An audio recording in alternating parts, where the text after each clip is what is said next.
recognize that like we're challenging some edges and some thresholds of whatever.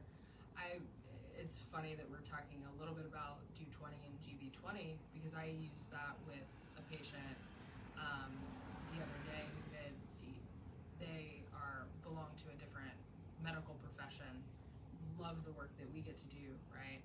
And they met another acupuncturist at a continuing education thing that they were doing, and that acupuncturist had a more Western lens approach to our style of medicine. Yeah. And this particular patient is super fanatical about all the things that we do and how we hold it, and the conversations that we get to get into is fun. And they were trying to engage that acupuncturist around our work together, and that individual couldn't hold space for those conversations because it's not how they were taught and how they, see their work or their lens or any of those things. And so when I was sharing with this patient about here's kind of a prime example about how we engage with the medicine, was looking at it through GB20 was actually the point that I used as an example.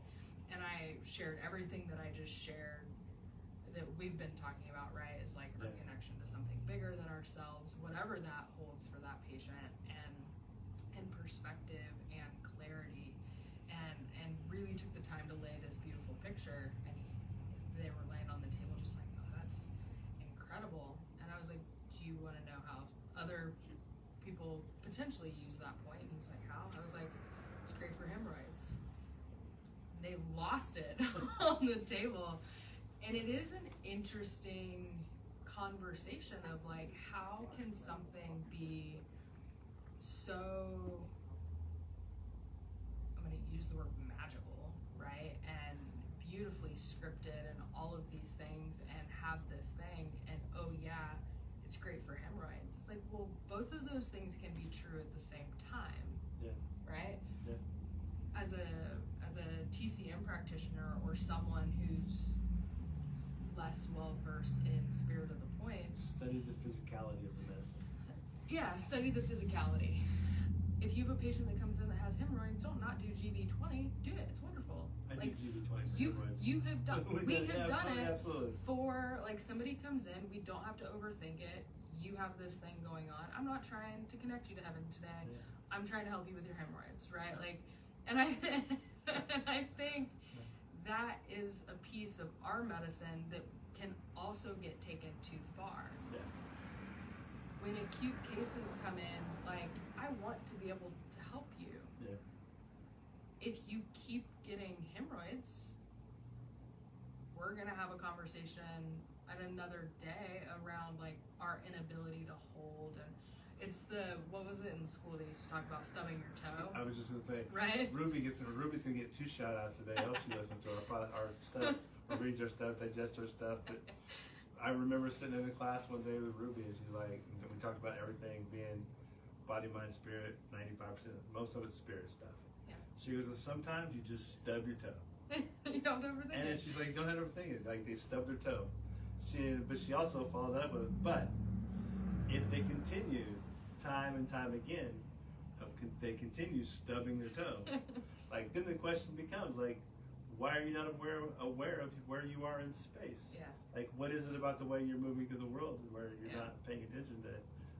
So you can certainly slice the cheesecake in half again. That's a whole nother story. But yeah, there's a level of all of it. I think one of the big pieces, I think the challenge in some of this stuff, and one of the things I've always held, in fact, when I graduated and we did Closing Circle, and this was probably my response to Closing Circle. Anybody in my class can probably, if you think about it, you'll remember these. And they weren't profound, they were subtle because I was a quiet guy in the back of the room. But the thing that we always had to offer something. And the thing that I always offered was, remember, like, no matter where we are in our process, we're still learning. Yeah. And come at this with an empty cup. And we got through that, and that was every single intensive. And then we got done. The thing that I had to offer was, don't forget, we're just beginners in this, and like, we still have things to learn. Yeah. Like, the moment you walk into the room and you have all the answers already, you should probably step back out of the room, take a deep breath, relax, and step back into the room with a mind that is willing and ready to see for the first time. And it doesn't mean that you don't know what you're doing when you're walking in a room, but you have to leave a little bit of space for something that's new, because you never know when they're going to show you a different layer of themselves that you haven't seen before.